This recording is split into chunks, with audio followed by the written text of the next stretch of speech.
Halo teman-teman, kembali lagi ketemu dengan Andi di channel King Kosi Raja Kos. Video hari ini saya akan membahas pengalaman saya membeli properti dari bank, bukan aset bank ya. Bukan aset bank, ini kita membeli dari bank, dari orang yang propertinya itu belum lunas kreditnya, kemudian dijual ke kita. Nah, di situ ternyata harus hati-hati. Kenapa harus hati-hati? Silakan simak pengalaman saya berikut ini.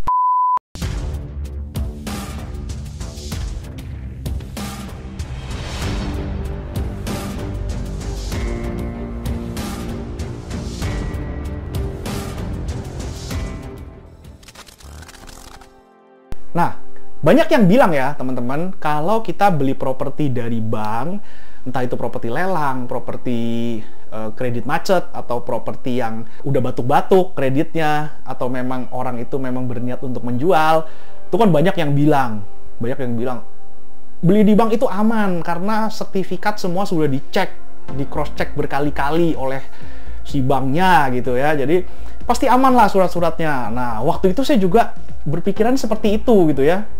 Biasanya orang kalau masih belum pengalaman tuh gitu, sok tahu gitu ya.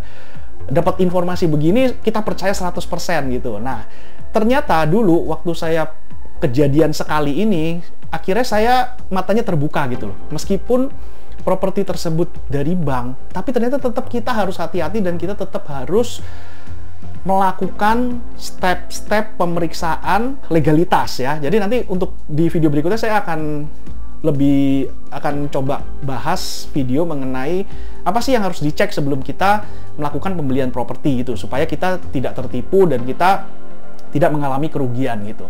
Nah, pengalamannya apa dulu waktu saya mengalami kerugian itu? Pengalamannya adalah waktu itu saya ingat saya beli properti itu dari Bank Mega ya, dari Bank Mega, dan waktu itu memang kasusnya adalah mereka yang menjual itu adalah pasangan suami istri yang sudah cerai ya, yang sudah cerai dan mereka mau menjual propertinya. Nah, waktu itu saya waktu itu dibilang sama orang yang jual itu, oh ini nggak ada masalah kok, sama mantan istri saya udah nggak ada masalah gitu.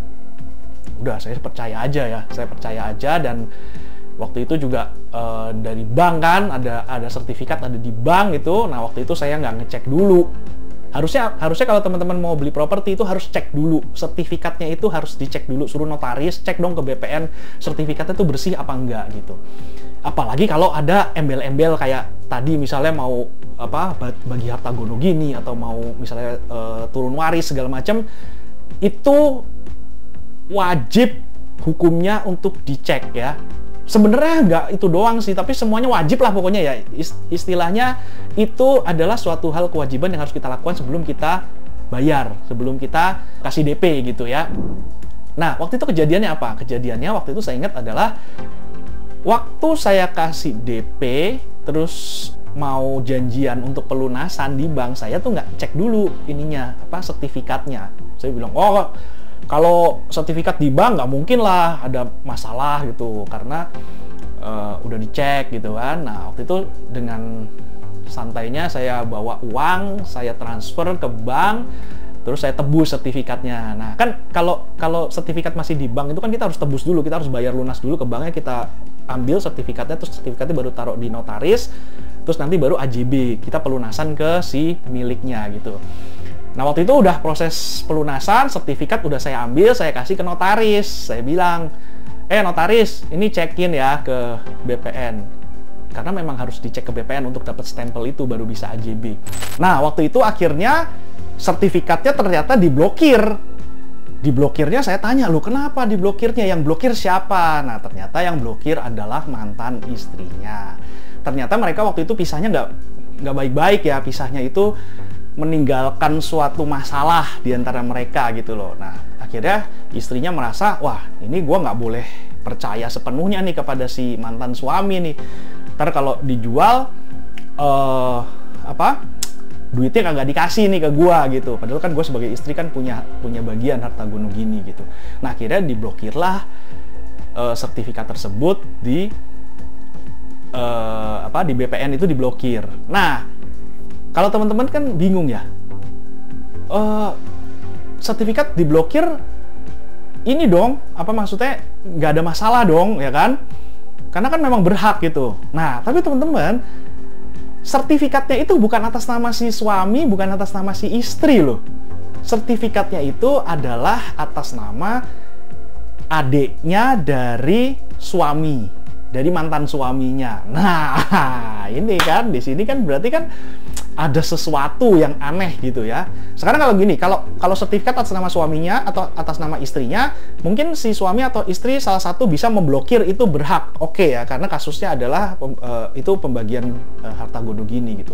Tapi ini ternyata sertifikat atas nama adiknya si suami, si mantan istrinya bisa memblokir. Nah, itu bayangin kan, jadi aneh gitu. Itu kan tuh kejadiannya aneh dan saya nggak ngerti itu ada permainan di mana, saya nggak ngerti. Cuma yang jelas waktu itu saya dirugikan, saya udah bayar lunas, terus saya nggak bisa sertifikat, nggak bisa balik nama. Memang sebenarnya dari properti fisiknya sih sudah saya kuasai ya. Itu untungnya di situ. Jadi properti udah kita kuasai, cuma gantung di ininya apa untuk balik namanya, untuk AJB-nya nggak bisa dilakukan, balik nama juga nggak bisa dilakukan. Nah, gantungnya di situ. Nah, waktu itu akhirnya diurus baik-baik, susah segala macam. Akhirnya waktu itu saya harus lapor polisi dan saya proses, saya kasusin gitu. Nah, setelah saya lapor polisi, baru mungkin mereka takut atau gimana, akhirnya mereka diskusi, mereka ya antara si mantan suami dan mantan istri itu diskusi dan damai akhirnya.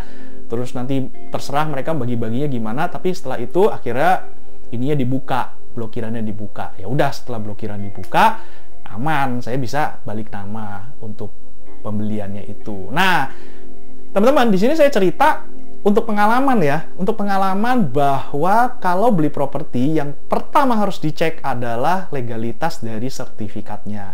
Karena banyak sekali permasalahan-permasalahan itu sertifikatnya bermasalah, antar sertifikatnya palsu lah, sertifikatnya ganda lah, sertifikatnya ternyata terblokir lah, terus sertifikatnya ternyata ada kasus lah, sengketa segala macam. Nah, itu kalau kita nggak cek, itu akan membahayakan diri kita. Bahkan kalau sertifikatnya di bank pun harus dicek, bener-bener dicek sedetail-detailnya gitu ya. Oke teman-teman, mungkin bukan mungkin ya, semoga video ini bisa membantu teman-teman memberikan wawasan baru. Dan jangan lupa tonton terus video saya, subscribe, nyalakan lonceng notifikasi. Sampai ketemu di video yang akan datang. Dadah!